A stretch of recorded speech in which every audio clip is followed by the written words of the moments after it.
안녕하세요, 유유자덕입니다. 오늘은 자전거 리뷰인데 광고가 아닙니다. 광고가 아니고 제가 지난 두 영상에서 말씀드렸다시피 좀 가성비 있는 자전거들이 좀 사랑을 받아야 자전거 씬이 살아나지 않겠냐라는 차원에서 시승차가 있냐 해서 있으면 좀 빌려달라, 광고는 아니다, 대신 빌려주시면 제가 뭐 한 2, 3일 타보고 소개하는 좀 영상을 만들어 보고 싶다 했는데, 첫 번째로 첼로에서 자전거를 빌려주셨습니다. 그래서 오늘은 이 제품이 가지고 있는 특징과 그 다음 성격, 어떤 사람들이 이 제품을 사면 좋을지, 그 다음에 저의 뇌피셜, 그러니까 업체로부터 뭔가 정보를 받은 게 전혀 없어요.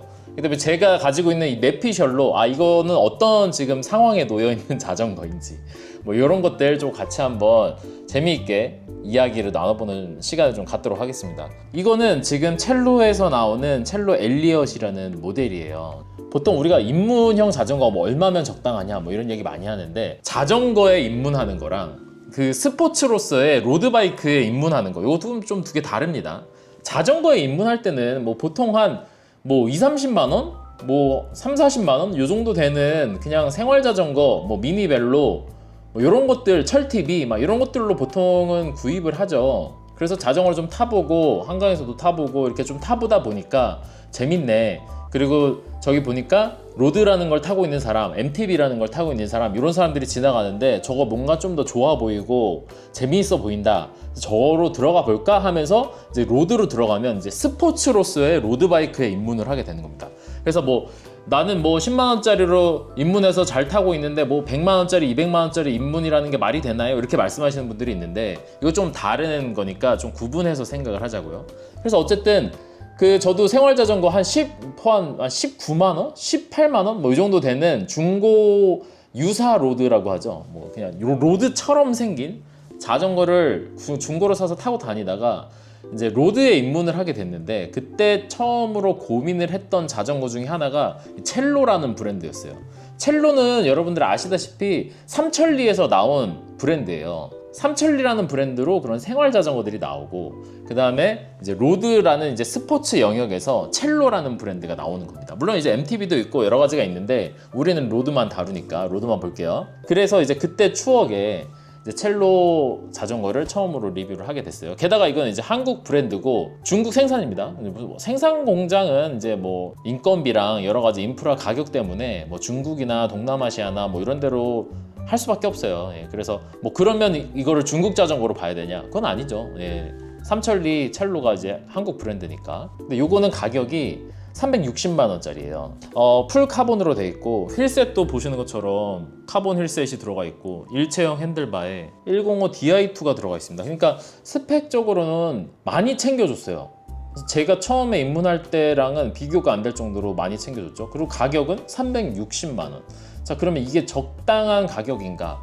그리고 자전거를 한번 타보면서 이게 가지고 있는 퍼포먼스가 어느 정도 됐는지도 한번 테스트를 해봤습니다. 근데 제가 이걸로 두 군데를 타봤거든요. 첫 번째로는 부각 다회전을 해봤고요. 그러니까 부각 다회전이라고 하면 어필과 다운힐을 좀 많이 테스트를 해볼 수 있었을 거고, 그 다음에 분원리를 타봤습니다. 분원리는 이제 평지와 낙타등, 거기서 이제 얼만큼 빠른 스피드를 경험할 수 있는지 이런 거를 테스트를 해봤는데, 이거 굉장히 좀 흥미로운 시간이었어요. 왜 그랬냐면, 처음에 이제 부각 다회전을 하면서 어필을 가는데, 당연히 무게는 기존에 타던 제 서벨로 자전거가 훨씬 더 가볍기 때문에 훨씬 더 경쾌하게 나가죠. 그렇지만 뭐 그러면 이게 못할 정도냐? 전혀 그렇지 않습니다. 예. 뭐 이거는 당연히 예상을 했던 건데, 별로 뭐 한 2회전 정도 할 때까지만 해도 뭐 생각보다 그냥 잘 나가네. 다른 우리 같이 브라우니 팀원들 다 이제 비싼 자전거들 타죠. 그런 것들하고 비교해도 뭐 크게 꿀리는 거 없이 평소랑 저랑 비슷한 뭐 유리 정도? 평소에 제 실력과 동일한 사람하고 거의 같은 속력으로 이렇게 올라갔어요. 그런데 댄싱을 할 때 좀 다른 게 느껴지더라고요. 딱 일어나서 댄싱을 하는데 뭔가 이렇게 좀 휘청휘청 하는 느낌인 거예요. 그러니까 중심, 밸런스를 잡기가 그 전에 타던 것보다 조금 밸런스 잡는 게 약간 좀 어렵네? 근데 어렵다라고 해야 될지 아니면 좀 다르다고 해야 될지, 다른 자전거다 보니까 제가 적응하는 시간이 좀 필요했던 것 같기도 한데, 어쨌든 처음에 딱 했을 때 그 댄싱을 하는데 조금 더 휘청휘청 거리는 좀 느낌이 들었어요. 자전거를 이렇게 흔드는데. 그러면서 이제 제가 어떤 생각을 했냐면, 이거 휠베이스가 좀 짧은 것 같다라는 생각을 했거든요. 제가 대학교 다닐 때 전공은 자동차 디자인을 전공을 해서 이 바퀴 달린 거의 어떤 그 메커니즘에 대해서 조금은 알고 있는데, 휠베이스가 짧으면, 바퀴와 바퀴 사이의 거리가 짧으면 이게 그 자동차든 자전거든 굉장히 좀 민첩해집니다. 컨트롤할 때 굉장히 빠르게 움직일 수 있고 굉장히 턴 같은 것도 빠르게 할 수 있고 이제 그런 장점이 있는 반면에 안정감이 좀 떨어져요. 좋게 얘기하면 민첩한 거고, 안 좋게 얘기하면 컨트롤하기가 좀 어렵다, 좀 예민하다. 내가 무게중심을 조금만 다른 쪽으로 줘도 자전거가 약간 휘청휘청하는 그런 느낌을 받았어요. 그래서 이거 좀 휠베이스가 짧은 제품인 것 같다라는 생각을 그때 하게 됐는데, 다운힐 할 때도 마찬가지였습니다. 다운힐을 할 때 그냥 일자로 내려가는 게 아니라 이제 코너를 돌면서 다운힐을 하게 되잖아요. 그 코너링에서 뭔가 조금 중심이 약간 높다라는 느낌을 받게 되는데, 그게 이제 안정감이 좀 떨어진다라는 느낌으로 느껴져요. 적응이 돼 있거나 아니면 만약에 선수들처럼 이게 다소 불안정하더라도 조금 더 빠르게 민첩하게 코너를 돌아 나갈 수 있다라고 하면 상관없다라고 느끼시는 분들은 그게 또 다를 수도 있는데, 저처럼 이제 기록에 큰 욕심이 없고, 다운힐에서는 특히 기록에는 욕심이 없고 그냥 안정감 있게 코너를 돌아서 빠른 고속으로 내려가고 싶다라고 하는 사람한테는 약간 좀 불안한 느낌을 주는 그런 다운힐 특성이 있었어요. 그래서 그 두 가지를 경험하고 나서 휠베이스가 좀 짧은 것 같다, 중심이 좀 높은 것 같다라는 느낌을 받았습니다. 그리고 집에 와서 스펙을 살펴봤죠. 그랬더니 아니나 다를까 그 서벨로 R5에 비해서 휠베이스가 짧고 스택도 낮아요. 스택이라고 하면 여기 이 헤드 튜브의 높이가 얘가 더 낮아요. 그러면 어떻게 되냐면, 우리가 핸들바를 잡을 때 똑같은 상황일 때는 이게 더 밑에 달려있는 거니까 더 에어로하게 몸을 수그리게 되는 거죠. 그러니까 이걸 바꿔서 얘기하면 뭐냐면요, 휠베이스가 짧고 스택이 낮다. 그러니까 상당히 공격적인 지오메트리인 거예요. 근데 이게 왜 놀라웠냐면, 사실 저는 이제 이 첼로 자전거를 생각을 했을 때 이 입문형 자전거, 이 로드 사이클에 입문하는 사람들이 많이 선택하는 자전거다 라고 생각을 해서 보다 편안한 핏, 조금 더 대중적인 어떤 지오메트리 이런 것들을 사실 생각을 했거든요. 그랬는데 지오메트리 자체가 이거 너무 공격적인 거예요. 그래서 좀 놀랐습니다. 그리고 나서 이제 생각을 해봤더니, 이거 그 첼로 그 프로팀 있잖아요. 첼로 팀이 이 자전거를 타고 대회를 나가. 그러니까 이게 선수들의 의견이 좀 많이 반영이 된 자전거가 아닌가 그런 생각을 했습니다. 가격대가 300만 원대이기 때문에 이제 이 고인물 시장에서는 그 뭐라 그래? 퍼포먼스에 굉장히 집중하는 고인물들은 사실 잘 선택하지 않죠. 왜냐면 다들 기암급이라고 하는 그 유럽 브랜드의 막 1000만 원, 2000만 원짜리 자전거들을 보통 선택해서 타는 경우가 많다 보니까, 그런 이제 고인물에서는. 그래서 이거를 잘 선택하지 않는데, 그러면 얘는 보통 입문한 지 얼마 안 된 우리 그 동호인들, 아니면 이제 그 생활 자전거나 뭐 이런 것들 좀 진짜 100만 원 언더의 대중적인 자전거를 타다가 로드에 입문을 해봐야지 라고 하면서 고르게 되는 첫 자전거, 그런 사람들이 이제 요거를 선택하는 경우가 많을 텐데, 이게 포지션이 이렇게 공격적이라는 거에 대해서 좀 놀랐습니다. 그리고 아니나 다를까 구동계도 105 Di2잖아요. 그 구동계라는 건 105나 울테나 듀라나 제가 볼 때 변속 능력 자체에 문제가 있진 않아요. 당연히 우리 같은 동호인이 기록을 욕심을 내더라도 105의 변속 능력은 아무 문제가 없다. 게다가 Di2이기 때문에 전동 변속이잖아요. 내가 변속을 하는데 힘을 많이 줘야 되거나 하는 거 아니에요. 그냥 딸깍딸깍 마우스 클릭하듯이 누르기만 하면 변속을 되기 때문에 아무 문제가 없어요. 그리고 변속 속도도 상당히 빠릅니다. 제가 전에 그 마진 그 전동 구동계도 쓰고 있거든요. 중국산 전동 구동계, 그다음에 이건 105, 그다음에 바로 직전에 탄 게 듀라 Di2. 그러니까 굉장히 다양한 구동계들을 번갈아 가면서 써봤는데, 이거 두 개를 한 자리에 놓고 요거 눌렀다 요거 눌렀다 해보면 105랑 듀라랑 분명히 속도 차이가 납니다. 듀라가 훨씬 빠르네 이렇게 느껴져요. 근데 요거를 같은 공간에서 누르는 게 아니라 그냥 얘만 계속 하루 종일 얘만 써. 그런 다음에 이거를 아무 생각 없이 이제 그냥 타고 있으면 이게 느리다 빠르다 이런 거에 대한 생각이 솔직히 저는 들진 않아요. 변속하는데 충분히 빠릅니다. 아무 문제가 안 돼요. 이걸 왜 내가 이거를 막 몇백만 원을 더 주고 듀라를 써야 되지? 라는 생각이 들 정도로.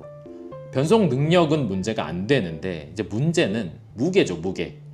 로드 자전거라는 거의 특성은 가벼울수록 경쾌하고 어필해서 유리할 수밖에 없기 때문에 무게라는 거는 분명히 굉장히 중요한 스펙입니다. 그렇기 때문에 변속 능력은 뭐 큰 문제가 되지 않지만 무게를 줄이기 위해서 105보다는 울테보다는 듀라 에이스를 선택을 하는 거다라고 저는 생각이 들어요. 물론 거기서도 나는 변속 속도가 나는 크게 느껴져. 그래서 나는 105는 절대 못 쓰겠어. 이런 분도 분명히 뭐 있을 수도 있을 것 같지만 그냥 저 정도 되는 이 중위권 정도 되는 이런 동호인 선에서는 뭐 문제 없습니다. 솔직히 그렇게 말씀드릴 수 있어요. 어쨌든 그리고 105 Di2가 꽂혀 있고 이 크랭크는 컴팩트예요. 이 크랭크의 크기는 보통 컴팩트, 미드 컴팩트, 스탠다드 이렇게 세 가지로 나눠지는데 컴팩트는 당연히 작은 거고 스탠다드는 큰 거예요. 이 크랭크가 클수록 파워를 많이 쓰게 돼요. 그리고 더 빠른 속도로 갈 수 있고 저 같은 사람은 사실 미드 컴팩도 좀 부담되는 크기고 무조건 컴팩입니다. 컴팩으로 해야 어필해서 그나마 올라갈 수가 있고 평지 같은 데 갈 때는 뭐 미드 컴팩을 써도 되지만 저는 이제 어필해서 너무 힘들기 때문에 무조건 컴팩을 사용하거든요. 근데 거기에 맞춰서 얘도 컴팩으로 달려있고 뒤에 스프라켓은 34T가 꽂혀 있습니다. 그러니까 이 뒤에 스프라켓은 옛날에 우리 진짜 10년 전에 막 그때는 28T가 그 스탠다드였어요. 무조건 뭐 자전거 샀다 그러면 1128이야. 28T로 올라가는데 어필이 너무 힘드니까 그때 막 이제 뭐 크로더 체인링해서 여기 앞에 작은 거 달고 막 어쩌고 저쩌고 해서 막 그랬단 말이에요. 근데 요즘은 어떻게 됐느냐? 요즘엔 뒤에 뭐 30T, 32T, 34T, 그다음에 뭐 36T까지도 나온대요. 그러니까 뒤에가 점점 커지고 있어. 그러니까 그 얘기는 뭐야? 동호인들이 조금 더 어필을 편안하게 올라갈 수 있도록 구성을 해주는 거예요. 그리고 요즘에는 선수들도 뒤에 34T를 쓰는 월드 투어 선수들도 꽤 있어요. 여기 뒤에를 34T를 꽂고 앞에를 스탠다드로 하는 거야. 그러면 이제 어필에서는 조금 더 그 극악의 어필 이런 데서는 케이던스 확보를 하고 그 다음에 이런 평지에서는 뭐 앞에가 스탠다드니까 좀 더 고속으로 달릴 수 있게 그런 식으로 좀 변태적으로 구성을 하는 선수들도 많이 있습니다. 그래서 어쨌든지 간에 뒤에 34T를 꽂는다는 얘기는 컴팩에 34T를 꽂는다는 얘기는 완전히 어필 못하는 나 같은 초보들을 대상으로 나온 이 구동계 구성이거든요. 구동계의 어떤 그런 조합은 완전 초보자들, 소위 말하는 자전거 못하는 사람들을 그 배려해서 나온 구성인데 이 프레임의 지오메트리는 완전 공격적인 거예요. 이게 공격적인 게 그러면은 초보자들은 공격적이게 타면 안 돼? 아니 타도 되죠. 바꿔서 얘기하면 뭐냐면 몸이 힘들어요.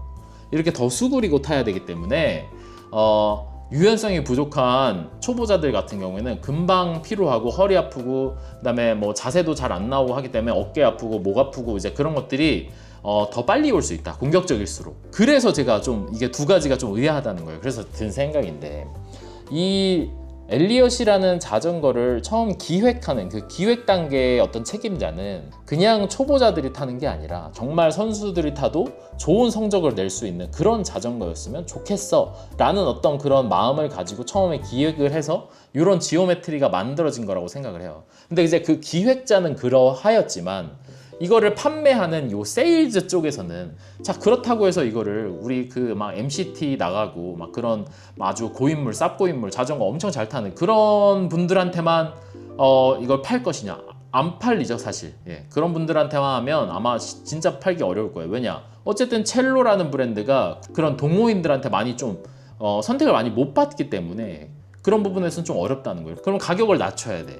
그런 유럽 브랜드보다 강점을 가질 수 있는 거 가격을 낮춰야 돼. 그럼 가격을 낮추면 어떻게 되냐면 고인물들이 선택을 하는 게 아니라 입문자들이 선택을 하는 거야. 그럼 입문자들이 선택을 하다 보니까 지오메트리는 공격적이지만 실제 구입하는 사람들은 초보자거나 아니면 이제 입문한 지 얼마 안 된 사람들이 많으니 구동계 세팅은 이런 식으로 나가는 거야. 그러니까 두 개가 상당히 좀 부딪히죠. 이게 좋게 얘기하면 뭐냐면 그렇게 처음에 입문을 해서 요걸 구입한 사람이 입문했어도 이제 속도에 욕심이 있어. 그러면 이런 것들을 업그레이드 할 수 있는 거야. 구동계 같은 거 좀 업그레이드 하고, 나한테 맞게 이거 34T 떼버리고 30T로 바꿔버리고, 앞에 크랭크도 컴팩트인데 이거 떼버리고 뭐 미드 컴팩이나 스탠다드로 바꾸고, 105지만 이런 걸 뭐 듀라이스로 바꾸고, 그렇게 하면 언제든지 대회에 나가도 되는 세팅으로 바꿀 수 있는 자전거다 라고 좋게 얘기를 하면 할 수도 있습니다. 하지만 업그레이드라는 거에 대해서 좀 부정적이고, 한번 샀으면 순정 상태로 애지간하면 좀 오래 타시는 그런 이제 뭐랄까 이제 고인물이 아닌 아주 처음에 입문하신 분들, 이런 분들한테는 다소 세팅이 조금 고개를 갸우뚱할 수 있는 그런 세팅이 나온다는 거죠. 판매되는 제품 그대로 이걸 가지고 또 분언리를 가봤습니다. 분언리를 가서 열심히 타봤어요. 진짜 오랜만에 분언리를 열심히 타봤는데 좀 충격적인 결과가 나왔습니다. 분언리가 18km 정도 되잖아요. 분언리가 이걸로 제가 오늘 PR을 찍었어요. 물론 제가 그 전에 다른 자전거들로 탈 때 막 PR을 도전하려고 막 엄청 열심히 타고 그랬던 기억이 잘 없긴 해요. 그래도 그렇지 지금 이 첼로 엘리엇에 105 구동계가 달린 54 사이즈 기준으로 8.3kg예요. 근데 그게 이제 페달 제외죠. 페달까지 하고 물통 케이지 꽂았고 뭐 다른 거는 손대지 않았습니다.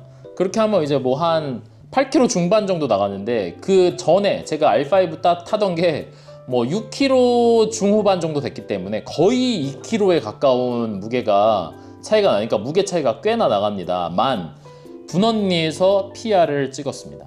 그러니까 이게 제가 오늘 PR 찍으면서 어떤 생각이 들었냐면, 자전거가 잘 나가는 거예요. 그리고 기록도 이거 보나마나 PR이다 이런 생각이 나올 정도로, 우리 같이 타는 사람들 있잖아요. 저 오늘 브라우니 팀들이랑 같이 탔는데 맨날 그 사람들이랑 타니까 내가 이 사람들을 어느 정도 쫓아가고 누구랑 같이 들어갔다 라고 하는 걸 보면 내 기록을 대충 알 수 있어.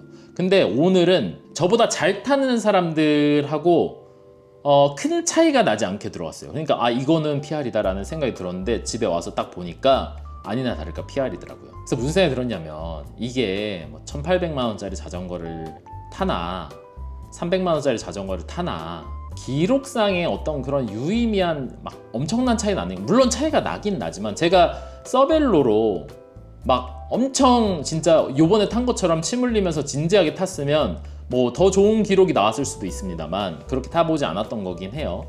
그렇지만 분언리를 갔던 모든 기록 중에 오늘 탔던 기록이 가장 좋았다라는 건 다소 충격적이었습니다. 좀 현타가 오더라고요.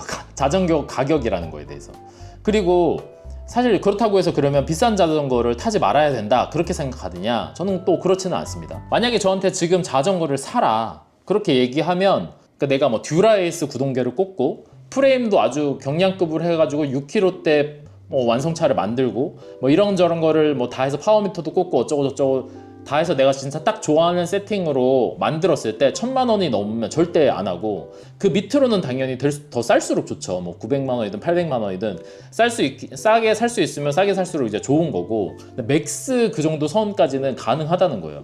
이 자전거를 제가 지금 상황에서 구입을 할 일은 없겠죠. 저는 이제 이미 고인물이고 이미 눈이 많이 높아질 대로 높아져 있는 상태이기 때문에 이거를 사지는 않겠지만, 그런 생각이 들더라고요. 내가 이걸 타나 1,000만 원짜리 자전거를 타나, 뭐 사실 속도나 가는 기록, 뭐 사람들이랑 같이 탈 때 뭐 같이 못 타고 뒤처지고 뭐 이런 거에는 사실 별 차이는 없구나라는 거를 이미 오늘 알게 됐기 때문에, 사실 그전에도 알고는 있었는데 오늘 다시 한번 몸으로 느끼면서 이게 참 돈이라는 걸 어떤 느낌으로 써야 되나 이런 생각이 들었어요. 그러니까 자전거의 성능을 높이기 위해서 돈을 쓴다라기보다는 좀 그런 감성적인 부분을 채워주기 위한, 나의 만족을 위해서 쓰는 거라고 했을 때 내가 얼마까지 쓸 수 있느냐, 그 선을 만드는 게 참 중요하다는 생각이 들었어요. 한번 또 이제 어떤 분들은 이제 이런 의견이 있어요.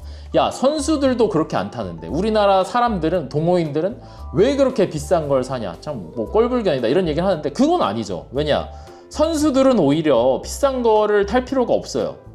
왜냐, 선수들은 다 스폰을 받아서 타는 거고 그게 광고고 하기 때문에, 이게 팀에서 어떤 브랜드와 계약이 되면 이제 그걸 그냥 타는 거예요. 그리고 선수들이야말로 브랜드가 상관이 없고 그냥 기록만 잘 나오고 돈만 잘 벌면 되는 거죠, 사실은. 그러니까 가성비를 따지자면 어떻게 보면 선수들이 더 따질 수 있는 거예요. 나는 성능만 좋으면 돼. 브랜드 뭐 프리미엄 뭐 이런 거 사실 필요 없어. 선수들이 더 그럴 거고, 동호인들은 오히려 반대예요.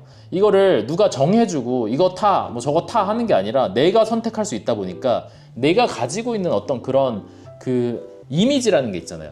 어떤 포가차가 타는 자전거, 내가 포가차 팬이야. 그러니까 나도 포가차가 타는 걸 사고 싶어. 사실 그게 어떻게 보면 선수들보다 조금 더 그런 이미지적인 거, 브랜드, 간지 막 이런 거에 조금 더 돈을 쓰는 게 맞습니다. 그래서 그런 거에 대해서 뭐라고 하는 게 아니에요. 그래서 2천만 원짜리 자전거를 살 재력이 있고 그런 의사가 분명하신 분들은 그냥 그런 걸 사시면 돼요. 그러니까 그런 거에 대해서 전혀 부정적이지 않아요. 그런데 문제는 뭐냐면 1,000만 원짜리가 아니라 뭐 100만 원짜리를 사도 나는 만족하는데 주변 사람들의 어떤 시선 때문에 내가 등 떠밀려서 난 100만 원짜리 사고 싶었는데 500만 원짜리 사야 되는 그런 상황이 만들어지고, 그러면 안 된다는 거죠. 그래서 제가 오늘 이걸 타면서도 더 느꼈어요. 이게 성능상으로 막 되게 큰 차이가 나는 것 같지 않은데, 이거를 단지 브랜드의 어떤 그런 이미지적인 것 때문에 내가 이거를 사도 충분한데 나는 여기에 안 좋은 이미지가 하나도 없는데 등 떠밀려가지고 이거보다 막 몇 배는 비싼 자전거를 억지로 사야 되고 막 이런 문화가 이루어지면 안 된다는 거죠. 그래서 오늘 뭐 제가 이 제품을 막 여러분한테 소개하고 이거 제품 좋으니까 사세요 이런 얘기를 하고 싶은 게 아니기 때문에, 그리고 뭐 조금 이제 디자인적으로 뭐 이런 얘기를 좀 하자면, 지금 이 엘리엇은 에어로 자전거라서 여기 다운튜브나 이런 데가 이게 두툼하고 이렇게 다 각져 있어요. 이게 디자인 언어가 이런 데도 이렇게 각져 있고 툭툭툭 이렇게 끊어져 있는 그런 느낌이거든요. 근데 이제 여기만, 이 부분이 이제 어떤 디자인적인 핵심적인 부분 같은데 여기만 굉장히 이렇게 뭔가 곡선적인 뭐 이런 느낌으로 들어가 있거든요. 그래서 저는 개인적으로 만약에 저한테 디자인을 하라고 했으면 이 부분도 이렇게 곡선적으로 하지 않고 이 위에 들어가 있는 디자인 언어처럼 다소 이렇게 좀 꺾여 있는 각진 디자인을 넣었을 것 같아요. 그러면 조금 더 앞이랑 여기랑 좀 어울리면서 여기가 어색하지 않았을 것 같은데, 여기 디자인이 저는 개인적으로 조금 아쉽더라고요. 그래서 여기가 좀 고쳐졌으면 좋겠다, 언젠가는. 그리고 이거는 이제 아마 공기역학적인 어떤 그런 부분을 생각해서 이렇게 만드신 것 같은데, 뭐 그거까지는 저는 뭐 잘 모르겠지만 그냥 미학적으로만 봤을 때 만약에 저였다면 좀 그렇게 했을 것 같다, 예, 그런 생각이 듭니다. 그리고 이제 보니까 이 제품을 이 첼로 선수들이 타잖아요. 이 제품 동일한 걸 타는데 이제 선수들 같은 경우에는 구동계나 뭐 휠셋, 안장, 뭐 핸들바 이런 것들을 이제 본인 입맛에 맞게 최상급으로 고쳐서 이제 대회에 실제로 타고 나간다고 해요. 그러니까 이해가 됐어요. 제가 오늘 PR을 하면서 자전거가 굉장히 잘 나가고 이거 좀 가볍게 만들고 세팅만 자기한테 좀 더 맞게 이렇게 세팅만 바꿔가지고 타면 기록을 위해서 탈 때는 사실 충분한 자전거지 않나, 그런 생각이 좀 들었어요. 그래서 주변에서 이제 자전거 좀 입문을 하는데 조금 더 이렇게 성향이 느긋느긋한 저 같은 사람 말고 좀 더 이렇게 운동을 좀 빡세게 하는 걸 좋아하고, 가격적으로 한 뭐 300선 정도에서 완차를 하고 완차 상태로 뭐 업그레이드하고 어쩌고 이런 거 없이 그냥 바로 타고 싶다 하는 분들한테는 이 제품 추천해봐도 괜찮을 것 같습니다. 디자인적으로 자기 취향에만 맞다면 저는 상당히 괜찮은 것 같고, 이 제품 같은 경우에 디자인적으로 질리지 않으면 휠셋이나 구동계 같은 거 좀 업그레이드 해가면서 이제 한참 동안 훨씬 더 고이도록 타도 사실 퍼포먼스적으로는 좀 문제 없는 그런 제품인 것 같아서. 그리고 이제 저는 이제 이 제품은 바로 이제 내일 모레 반납을 할 거고 또 다른 제품을 타볼 거예요. 그래서 가능한 한 좀 이런 가성비 있는 제품들, 뭐 가성비가 아니어도 뭐 이런 제품들을 좀 광고 없이 이렇게 좀 저의 이 객관적인 시선을 가지고 최대한 바라볼 수 있는 그런 컨텐츠로 좀 당분간은 계속 자전거들을 좀 소개를 해드릴 거고, 제가 지금 림브레이크 자전거 한 대 있는데 조만간에 자전거를 한 대 마련해야 될 것 같긴 해요. 요즘 트렌드에 맞게 디스크 휠에 뚱림 들어간 걸로 하나 마련을 할 생각인데, 이런 리뷰 같은 것들을 다 하고 나서 최종적으로 저도 한 대를 골라보도록 하겠습니다. 그래서 여러분들도 저랑 같이 자전거 여행 한번 떠나보시면서 어떤 자전거가 요즘에 이런지 밑에다가 또 의견도 남겨주시고 그런 것들 추천도 해주시면 제가 또 한번 그런 것들 리뷰 만들어 보도록 하겠습니다. 오늘 영상은 여기서 그만 마치도록 하겠습니다. 감사합니다. 유이자덕이었습니다.